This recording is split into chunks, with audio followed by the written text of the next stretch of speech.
Now for the unboxing.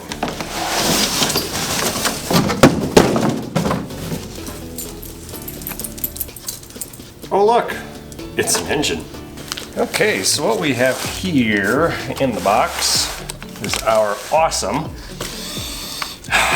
brand new Honda GX 630. I'm not exactly sure how many horsepower it is. I want to say it's about 16, which just is literally oozing manliness. Kind of an interesting setup we have here for the oil filter. No pressure switch on that. Do have a kit for a wiring harness on it. I'll have to take that apart at some other point in time. Oh, it's a charging kit. Looks like it's got a voltage regulator in here, so maybe it's got some charging coils. Oh, I'll bet you it does.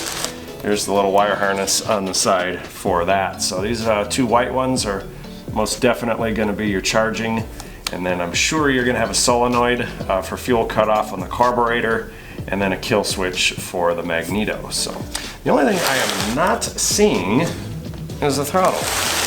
Kind of, oh, I think it's back here. All right. Looks like this is going to be your throttle. Yeah. And this is more than likely your choke, dipstick. We know how those work. And nice electric starter made by Denso in Japan. Sweet. All right. I like it. All right, so obviously the point of this is not to watch me unbox an engine. The point of this actually is I want to take this thing apart. So I've never taken one of these particular models apart, but we bought about 10 of them to replace the older 530, the GXV 530s that we have. So I thought, well, what a good time to familiarize myself with it. So I vote the first step is to photograph the linkages, how everything is connected. Maybe we'll take, oh man, it's like a little Chevrolet back in the day. Oh, you guys are probably too young to remember these style air cleaners. Oh, that's kind of cool. That's a neat setup. But anyway, I want to take this guy completely apart. Like I said, I vote photographing linkages first, and then let's get rid of this plastic shrouding so we can get a little closer look at this motor. Okay, so our step one is going to be to eliminate this little safety cover over the fan.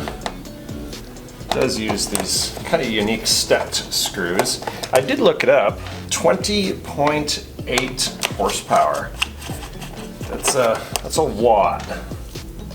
Like, seriously, I'm thinking like a Datsun has like that much horsepower, so fairly impressive. One thing I do notice that's different on this engine is this is all plastic, and for being a GX, I am used to there being metal on the outer fan shroud. So do note the different sized, larger screws, if you will. I'm simply going to put those two by themselves. Looks like we got two 10 millimeters here up in the top.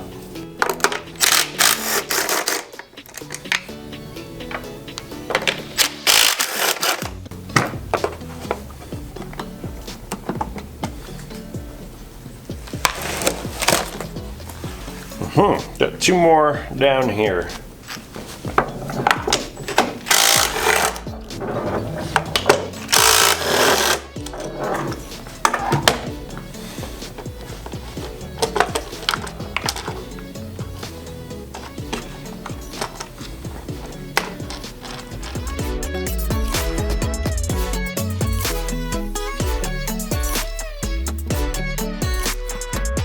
Okay, our next step is going to be to release this little cable tie here. Just get under it with a screwdriver, I think. Yep. These are the special releasable kind of zip ties, so you'll just have to kind of take my word for it when you're looking kind of behind it to see what's up. So that gives me some space to play with there, and we will take some pictures here on how all of this is routed, like such. It looks like they did give you a low oil shutoff down here, so maybe that's what they're doing instead of the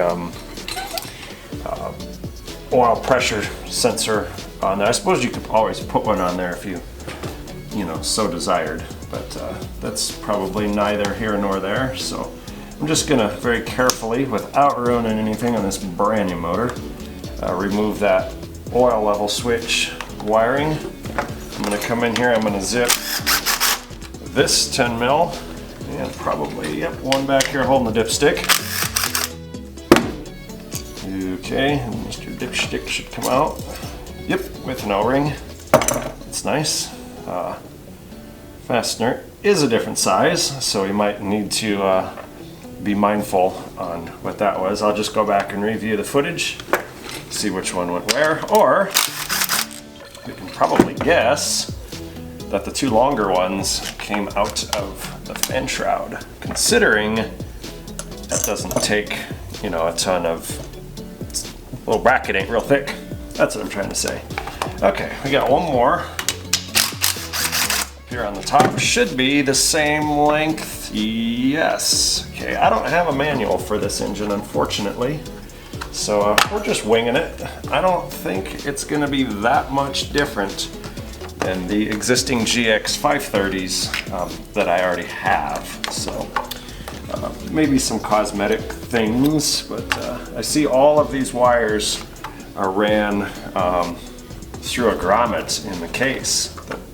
That's kind of an interesting touch. So we might have to actually deal with this side a little bit later. I'm gonna finish taking this zip tie out and then we'll go from there. I'm just gonna pull gently, with a gentle wiggle, pull that spade terminal off of the oil level switch. I believe this whole shebang with the grommet, we can just remove said grommet, perhaps. Yes. Okay, so take that out, and then all this should thread through, and at this point it looks like we should fairly easily be able to access the starter. I believe we could get the starter out with this cover still on, but it doesn't really matter all that much right now. Next up, we're just going to do the exact same thing on this side. So all three bolts that came out of this side are of that size, except looks like for the one that came out up here was a little bit longer. So definitely, let's just double check. Yep, definitely keep that in mind. Not sure why that is. This should all unclip. Take this guy out, and then we'll put the bolts back in where they came. All right, next I have photographed all of this. I would actually like to remove it completely, with the exception of the charging cables from the engine. So I think the easiest way, I've already labeled my magnetos.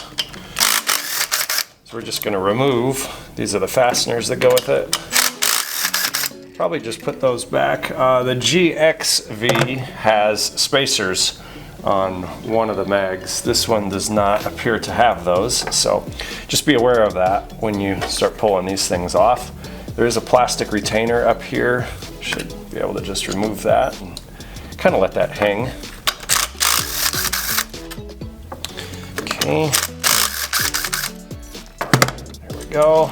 And then we got to fish the wire harness out. So I'm going to just reach up in here. Hopefully you can kind of see. I'm just telling you folks, it's going to be impossible to film. But we're going to pull gently on the fuel shutoff valve. And if you're wondering what the purpose behind that is, it's to keep the engine from dieseling when you shut it off at a higher RPM.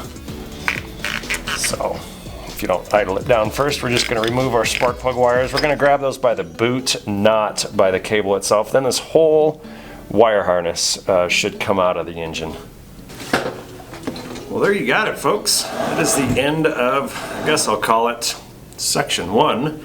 We have removed the mags, we've removed the wire harness, we've removed the fan shrouds. There's like 3 of them on this engine. And we've removed the safety cage that goes over the cooling fan. We've also meticulously documented exactly where the bolts are, folks. I cannot I don't know what the word I'm looking for, state that enough. that you have to be super careful on these V-twin series. It's not like the GC series where, or the 160 series where it's pretty intuitive. These have a lot of different bolts in quite a few different places, so they're not all the same length. So anyway, thanks for watching. Good luck.